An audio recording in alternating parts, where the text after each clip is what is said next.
morning alarm echoed through the metal halls of Proxima Station like a dying beast.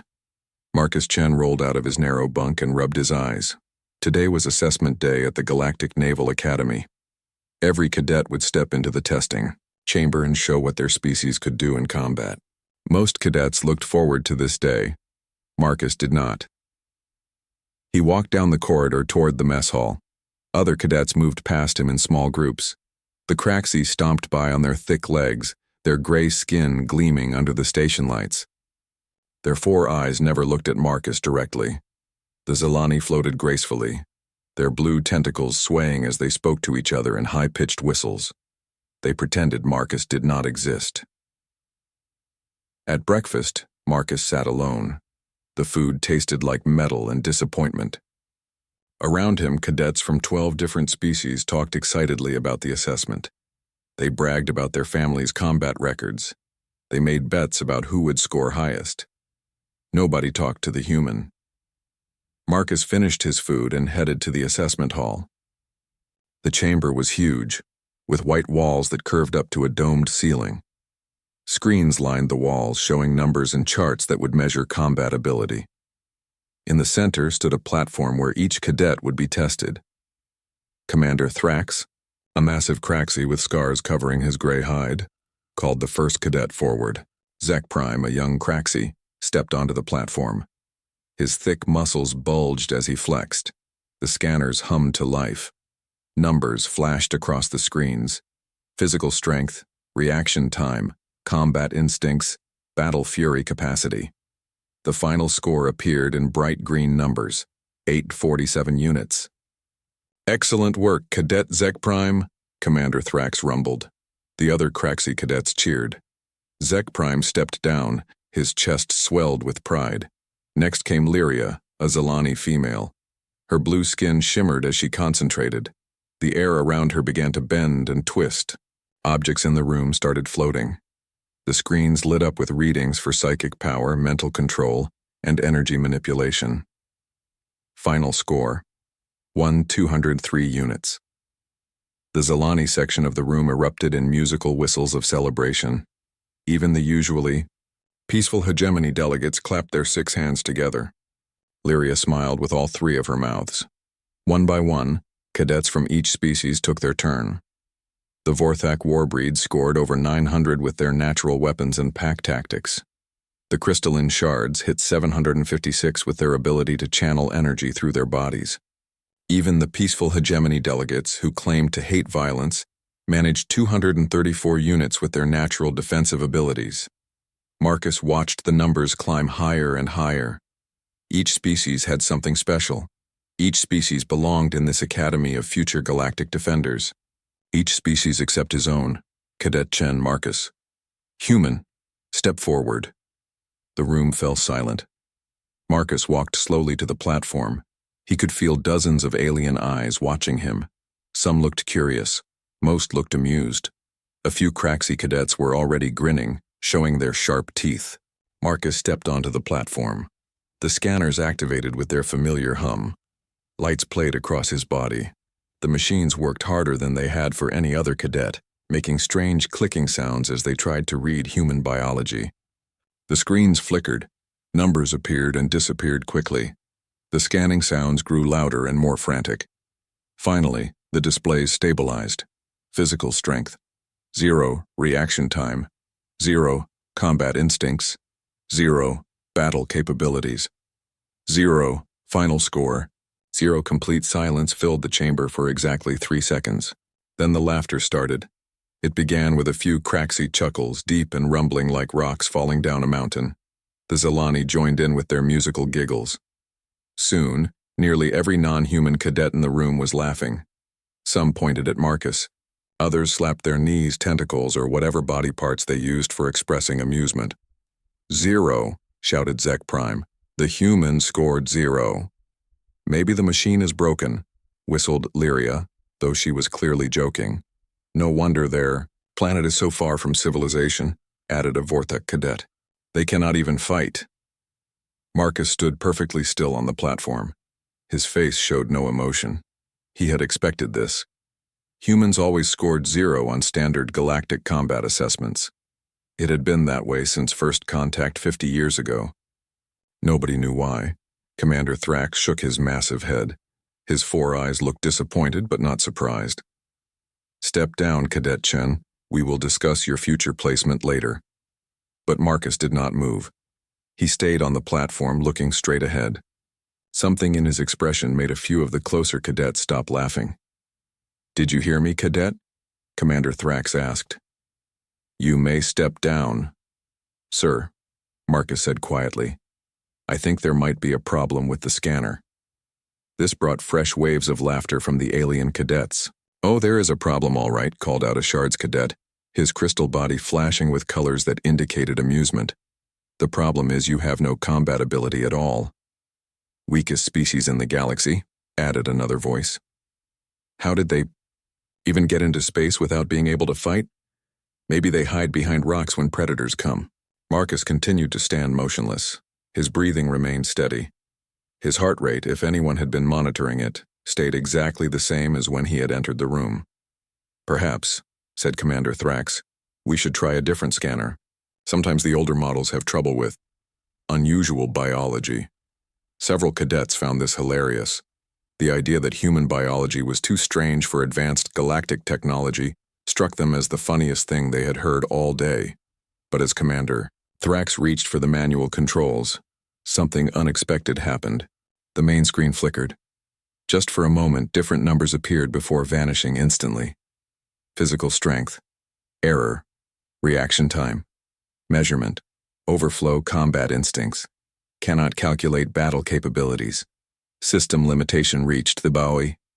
Numbers disappeared so quickly that most cadets missed them, but Marcus saw, and Commander Thrax saw. The old Craxy warrior's scarred face suddenly looked very serious. "Run the scan again," Commander Thrax ordered the technician. "Sir, the results were clear. 0 across all categories. Run it again, now." The technician, a nervous hegemony delegate, started the scanner for a second time. Again, the machines hummed and clicked as they examined Marcus. Again, the screens showed a perfect 0 score. But this time, Commander Thrax was watching the diagnostic readouts that the cadets could not see. His 4 eyes grew wider with each passing second. Something was very wrong with these readings. The scanners were working perfectly. They were detecting massive energy signatures, incredible muscle density, and neural patterns unlike anything in their databases. But somehow, all of this was being translated into zeros on the main display. It was as if something was deliberately hiding Marcus's true capabilities from the standard readouts. Commander Thrax looked at Marcus with new interest. The human cadet stood exactly as before, showing no signs of stress or concern. But there was something in his eyes now, a knowing look, as if he understood exactly what was happening and why. "Cadet Chen," Commander Thrax said slowly, "you may step down now." Marcus nodded and walked off the platform. As he passed close to Commander Thrax, he spoke in a voice so quiet that only the Craxy commander could hear. "You might want to check your system logs, sir. Sometimes old machines have trouble reading new data." The laughter in the room continued as Marcus found a place to stand at the back. But Commander Thrax was no longer paying attention to the other cadets. His mind was racing, trying to understand what he had just witnessed. In 40 years of military service, he had never seen scanner readings like those diagnostic outputs. Something was very strange about the human cadet, and Commander Thrax had a feeling that the Academy was about to discover exactly what that something was. The assessment continued with the remaining cadets, but something had changed in the chamber. Commander Thrax kept glancing at his personal data pad, reviewing diagnostic information that made no sense. The numbers he had seen during Marcus's scan defied everything he knew about biology and physics. Marcus stood quietly at the back of the room, watching as the final few cadets completed their tests. A Thorian scout managed 445 units with his natural speed and agility. Twin Nixari siblings combined their hive mind abilities for a score of 623 units. Each result was met with polite applause from their species groups. But the earlier excitement had faded. Word was spreading through the cadet ranks about the humans' 0 score. Whispered jokes passed from one alien to another. Marcus became the subject of increasingly creative insults about human weakness and evolutionary failure. I heard humans evolved from tree-dwelling creatures. A Craxy cadet whispered loud enough for Marcus to hear. Maybe they forgot how to come down and fight. My data files say they have no natural weapons, added a Vorthak. No claws, no fangs, no armor plating. How do they survive on their own planet? Probably by running away very fast, suggested a Zalani, which caused another round of musical laughter. Marcus ignored them all. He had learned long ago that reacting to mockery only made it worse. Instead, he focused on the main assessment screen, which was still displaying random system information between cadet tests. Commander Thrax finished recording the final scores and turned to address the assembled cadets. Today's assessment results will be reviewed and added to your permanent records. Those with exceptional scores will be considered for advanced combat training. Those with lower scores will be assigned to support roles where they can best serve the Galactic Defense Forces. Several alien eyes turned toward Marcus at the mention of lower scores. The message was clear. The human would be washing dishes or filing reports while real warriors defended the galaxy. "You are dismissed," Commander Thrax announced. "Return to your quarters and prepare for tomorrow's tactical theory exam." The cadets began filing out of the chamber in their species groups. The Craxy stomped away, still laughing about human weakness. The Zalani floated past, making musical sounds that definitely were not compliments. The other species followed, each group taking time to glance back at Marcus with various expressions of amusement, pity, or disgust.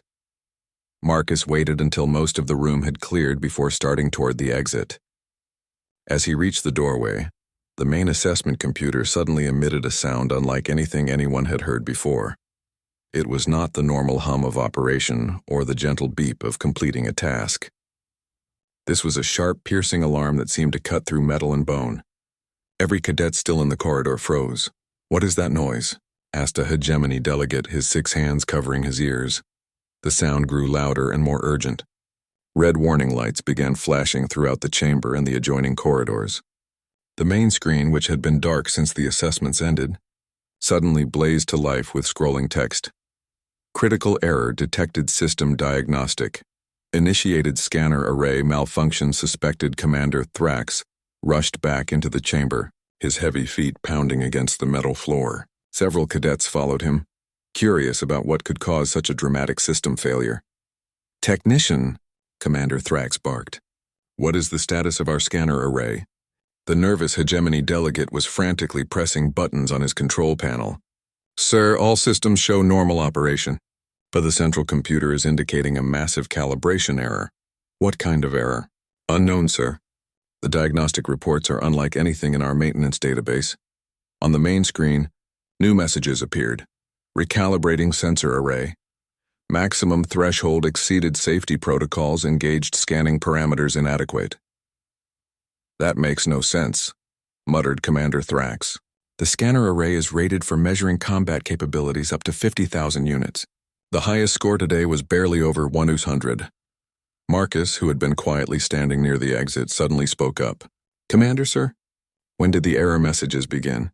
Commander Thrax turned to look at the human cadet. "What does that matter? I was just wondering if the errors started during my scan or after it."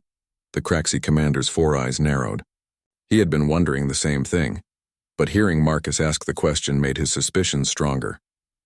"Technician timestamp analysis. When did the system errors begin?" The hegemony delegate's fingers danced over his controls. After a moment, his face went pale. "Sir, the first error occurred during the human's initial scan, but the system suppressed the alerts until after the assessment concluded." The chamber fell silent except for the continued blaring of alarms. All eyes turned to Marcus, who stood perfectly still with that same knowing expression on his face. "That is impossible," said Zek Prime, the Craxy cadet who had scored 847 units. "Humans cannot break scanner arrays. They have no abilities to measure." The main screen flickered violently, and new text appeared. "Error. Sensor overload, detected warning. Subject classification, uncertain alert.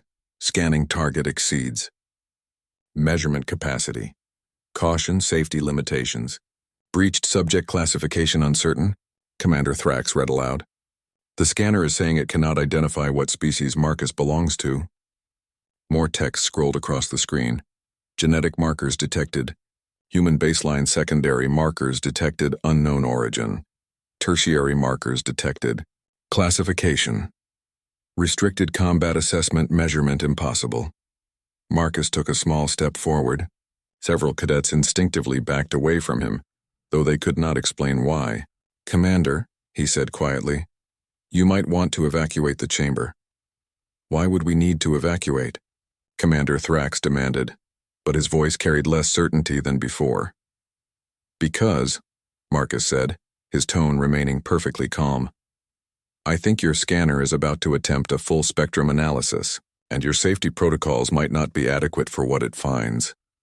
The computer's alarm suddenly changed pitch, becoming even more urgent. New warnings flashed across every screen in the chamber. Full-spectrum scan initiated caution. Unknown energy signatures detected warning. Analyzing restricted genetic sequences. Alert. Accessing classified database entries. Classified database entries? Commander Thrax muttered. "What classified entries?" "This is a standard combat assessment scanner." Marcus looked directly at the Craxi commander, and for the first time since the assessment began, his expression showed something other than calm acceptance. It showed pity.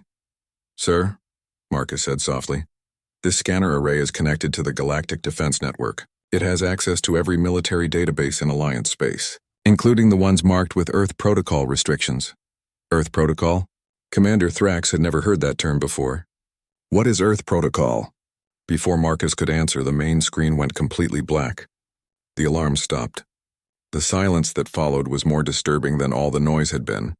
Then slowly, new text appeared on the screen. But this text was different.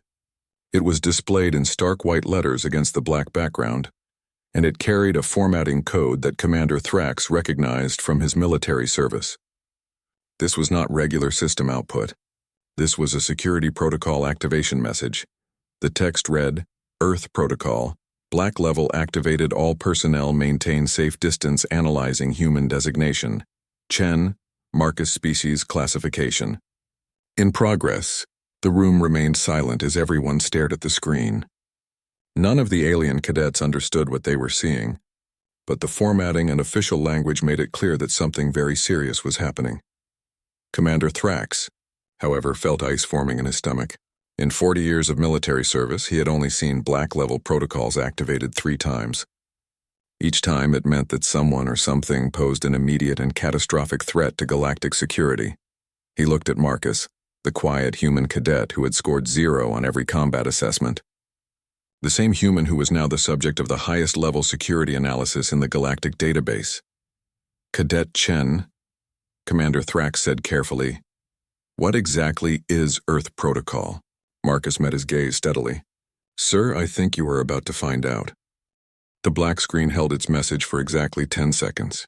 Then everything changed at once. Deep within the walls of Proxima Station, massive mechanical systems that had never been used suddenly roared to life. The floor began to vibrate as enormous blast shields started descending from hidden compartments in the ceiling. The chamber's white walls split open, revealing thick armor plating that slid into place with thunderous metallic crashes. Emergency lighting flooded the room with harsh red illumination. The normal atmosphere recycling shut down, replaced by a sealed environmental system that tasted of ozone and fear. Warning klaxons echoed through every corridor of the station. Most terrifying of all was the voice that began speaking from speakers the cadets had never known existed. It was not the familiar artificial intelligence that normally managed station operations. This voice was different, cold, mechanical, and absolutely without mercy. "Earth Protocol Black Level activated. All personnel maintain minimum safe distance of 50 meters from designated subject. Scanning human designation. Chen. Marcus. Species classification. Unknown." Commander Thrax grabbed his personal communicator and tried to contact the station command center. Static answered him. Every communication system had been automatically severed. The chamber was now completely isolated from the rest of Proxima Station. "Unknown," whispered Lyria, the Zelani cadet who had scored over 1,200 units. "How can his species be unknown? He is obviously human." The voice continued its announcement. "Genetic markers indicate artificial enhancement.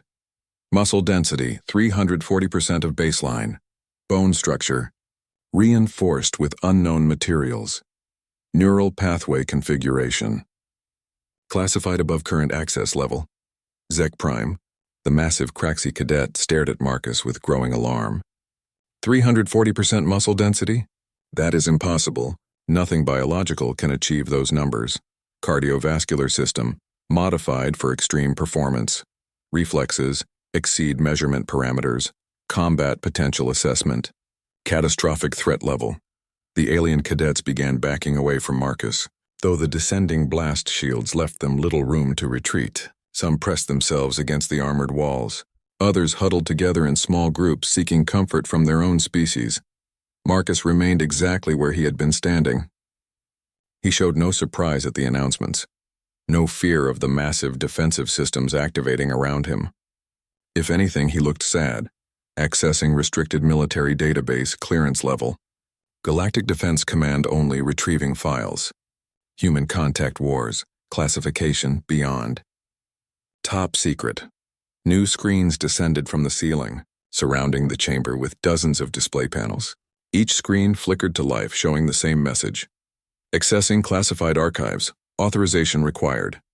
Commander Thrax had heard of the human contact wars, but only in whispered rumors among the highest-ranking military officers. Officially, those conflicts had never happened. According to public records, first contact with humanity had been peaceful, leading to immediate diplomatic relations and human integration into galactic society. Authorization granted. Displaying archived footage. Warning. Content may be disturbing to non-human personnel. The screens changed, showing grainy combat footage from 50 years ago. The timestamps indicated battles that supposedly never occurred, on worlds that were officially listed as uninhabited during that period. The footage showed human soldiers fighting against Alliance forces. But these were not the weak, fragile humans that galactic society knew. These humans moved with impossible speed, leaping distances that defied gravity. They tore through advanced battle mechs with their bare hands. Direct hits from plasma cannons left them wounded but still fighting. In one horrifying sequence, a single human soldier faced a full squadron of Craxi heavy infantry. The Craxi were twice his size, armed with the best weapons in the galaxy and backed by aerial support. The human destroyed them all in less than 3 minutes. "This cannot be real," stammered a Vorthak cadet. "Humans are weak. Everyone knows this." Another screen showed a human female lifting a military transport vehicle over her head and throwing it at an enemy position. The transport weighed over 20 tons. Analysis. Human species underwent radical genetic modification during isolation period. Baseline human template preserved for diplomatic contact. Enhanced humans classified as weapons of mass destruction. Marcus finally spoke, his voice cutting through the shocked silence of the alien cadets. "The humans you know are diplomatic variants. We volunteered to have our capabilities suppressed so we could integrate peacefully into galactic society." "Suppressed?" Commander Thrax could barely form the words. "You mean you are deliberately made weaker?" "Much weaker," Marcus confirmed. "The zero reading on your scanner was not a malfunction. It was a safety feature. Our genetic suppressors prevent most detection systems from accurately measuring our true capabilities." The footage continued playing. Humans surviving in the vacuum of space for extended periods. Humans withstanding temperatures that would melt most metals. Humans healing from injuries that should have been fatal. Regenerating lost limbs within hours. Current assessment. Subject Chen, Marcus. Shows signs of suppressor degradation. Estimated combat capability approaching 5% of enhanced human baseline. 5%? Zek Prime's voice cracked with fear. That means his current strength is only 5% of what he could be? The mechanical voice answered with terrifying precision. Confirmed. Full enhancement activation would result in combat. Rating exceeding 50,000 units. Current facility defenses. Insufficient for containment. Every alien cadet in the chamber felt their blood turn cold. The highest combat rating any of them had achieved was barely over 1,200 units. Marcus, while supposedly weakened to only 5% of his potential, was still too dangerous for their most advanced security systems to contain. Displaying additional classified footage. Human enhancement protocols. New videos appeared showing human transformation procedures. normal-looking humans entering medical facilities and emerging as living weapons. The process was voluntary, the announcements explained, but irreversible. Once enhanced, a human could never return to baseline physiology. The war ended, Marcus said quietly. When the Galactic Council realized what they were facing, humanity agreed to permanent genetic suppression in exchange for peaceful integration. We wanted to be part of galactic society, not its destroyers. But why? Asked Lyria, her musical voice strained with confusion. Why would you limit yourselves so severely? Marcus looked at her with genuine sadness. Because we learned something during our isolation that the rest of the galaxy has not yet discovered. There are things in the dark between stars that make our enhancement protocols look like children's toys. We needed to become stronger to survive what is coming, but we also needed allies. Alert suppressor system showing signs of failure. Estimated time to critical degradation 72 hours. Commander Thrax felt panic rising in his chest. What happens if your suppressors fail completely? Then I become what I was originally designed to be, Marcus replied. A weapon capable of fighting monsters that could destroy entire star systems. The same monsters that are already moving toward inhabited space. The screens began showing star charts, tracking the movement of something vast and dark approaching from the galactic rim. Contact with outer colonies had been lost over the past several months. But this information had been classified to prevent panic. Recommendation: immediate evacuation of all non-essential personnel. Initiate emergency suppressor reinforcement protocols. Contact Earth Defense. Command for specialized containment procedures. Marcus looked around at the terrified alien cadets with something approaching regret. I volunteered for this mission because my suppressors were already failing. Better to lose containment in a controlled environment than in my dormitory while you were all sleeping. The chamber continued its automated lockdown procedures, sealing them all inside with what they now realized was potentially the most dangerous single organism in known space. But despite their fear, none of the alien cadets felt that Marcus meant them harm. Instead, they began to understand that Marcus and others like him had spent 50 years pretending to be weak so that the rest of the galaxy could feel safe. They had endured mockery, discrimination, and contempt rather than reveal their true nature, and now, with unknown threats approaching from the darkness between stars, the galaxy was about to learn why humanity had originally chosen to become monsters. It was not from cruelty or conquest. It was because sometimes monsters were the only things that could fight even worse monsters. The real question was whether galactic society was ready to accept help from creatures it had spent half a century treating as inferior weaklings. The screens surrounding the chamber flickered and changed, displaying new information that made the alien cadets question everything they thought they knew about galactic history. Archive timestamps showed dates from the official first contact, period.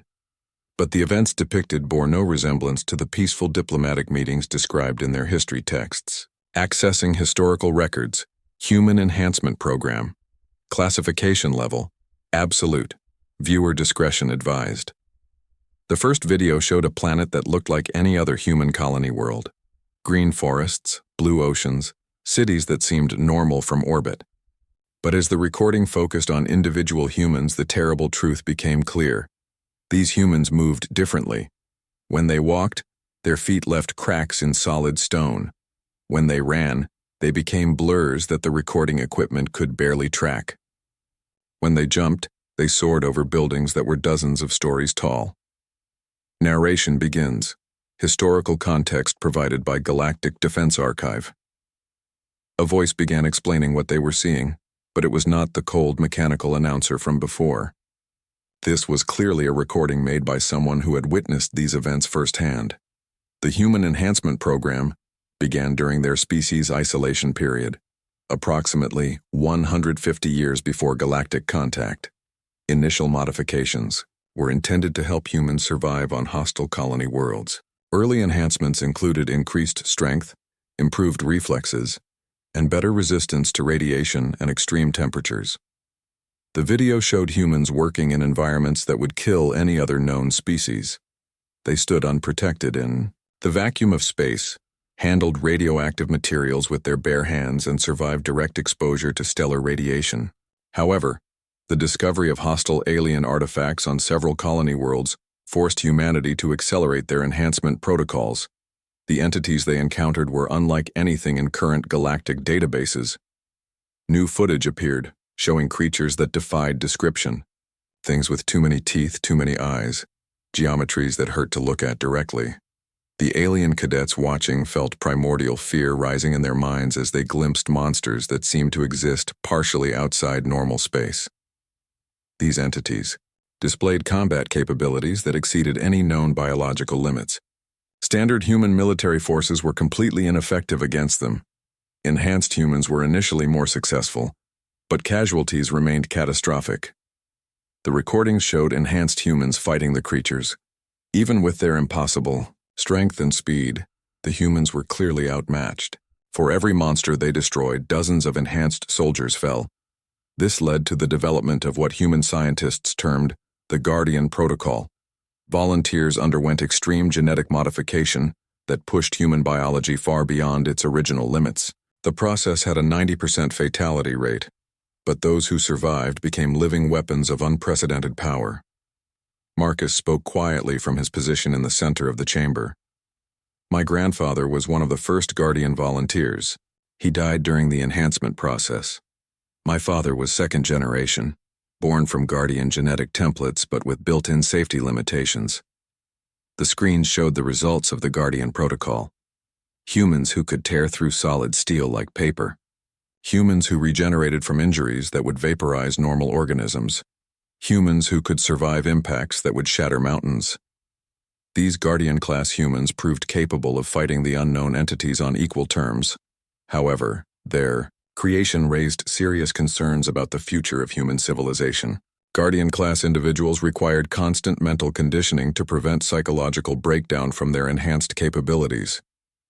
Commander Thrax watched the footage with growing horror and understanding. You were created to fight things that could destroy planets. No wonder your scanner readings broke our systems.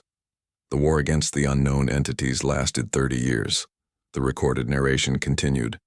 By its end, humanity had successfully defended their territory, but at enormous cost.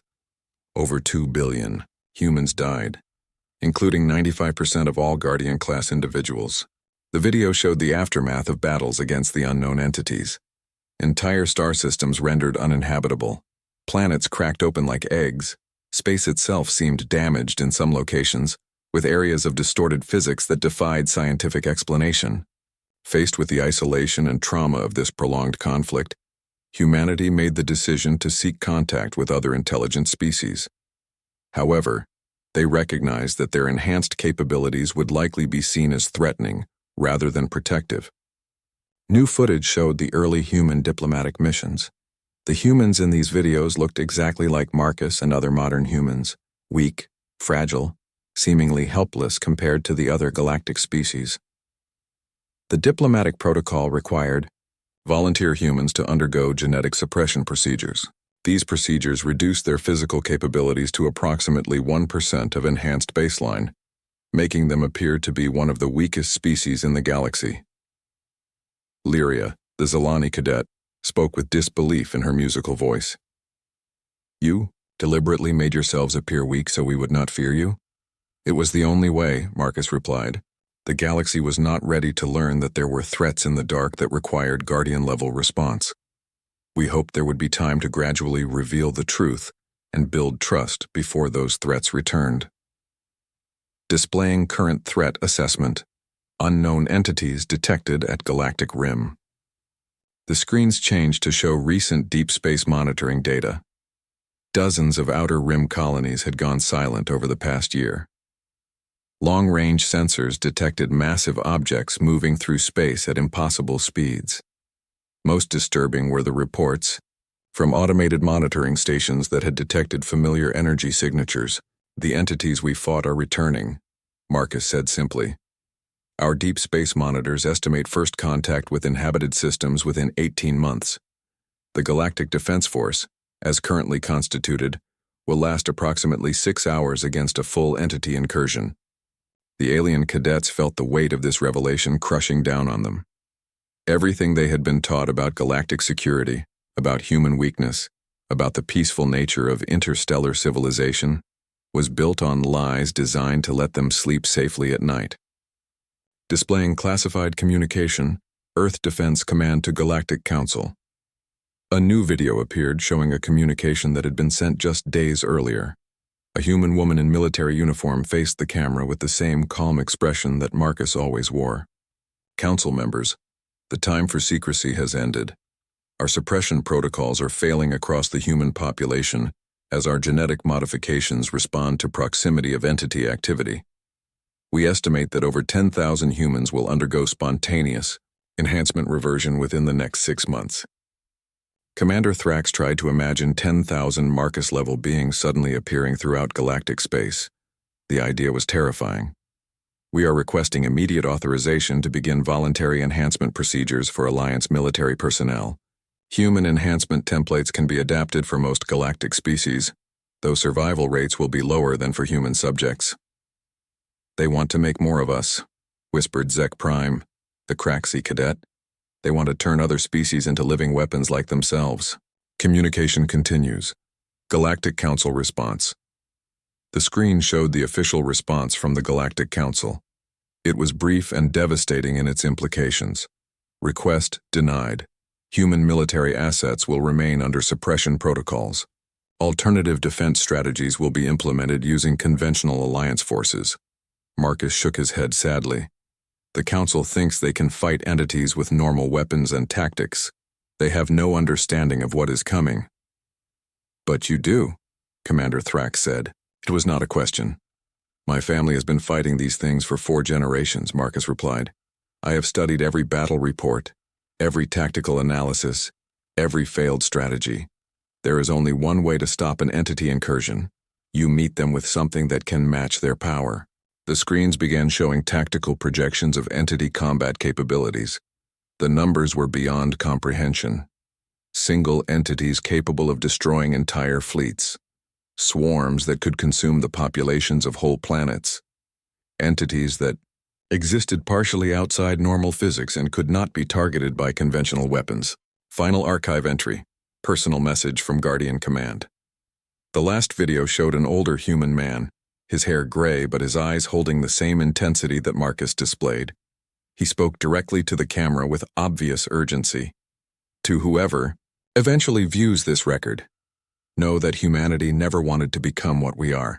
We were forced to choose between enhancement and extinction. We chose to become monsters so that others could remain innocent. But innocence is a luxury that the galaxy can no longer afford. The screens went dark, leaving the chamber illuminated only by the harsh red emergency lighting. The alien cadets sat in stunned silence, trying to process the magnitude of what they had learned. They had spent their lives training to be galactic defenders, believing that their natural abilities and conventional weapons would be sufficient to protect civilization. Now they understood that they were children playing at war while real soldiers, prepared for a battle that would determine the survival of every intel. The emergency protocols began winding down as Earth Defense Command took remote control of Proxima Station systems. The massive blast shields retracted with grinding mechanical sounds. The harsh red lighting gradually shifted back to normal illumination. But the atmosphere in the chamber remained heavy with the weight of everything the cadets had learned. A new voice came through the communication system, warmer and more human than the automated announcements. This is Dr. Sarah Chen, Earth Defense Medical Division. We are taking emergency control of the situation. All personnel remain calm while we stabilize the suppressor failure. Marcus looked up at the ceiling speakers. Hello, Mom. The voice paused for a moment before responding with obvious relief. Hello, Marcus. How are you feeling? Any signs of uncontrolled enhancement? Some strength increases, improved reflexes. Nothing dangerous yet. The controlled exposure seems to be working. Commander Thrax stepped forward, his 4 eyes focused intently on Marcus. Controlled exposure? You mean this was planned? Dr. Chen's voice answered from the speakers. Commander Thrax, I presume? Yes. This exercise was designed to introduce Alliance personnel to the reality of human capabilities in a safe environment. Your academy was selected because of your excellent safety protocols and your reputation for producing open-minded officers. You used us as test subjects, accused Lyria, her musical voice carrying notes of anger and betrayal.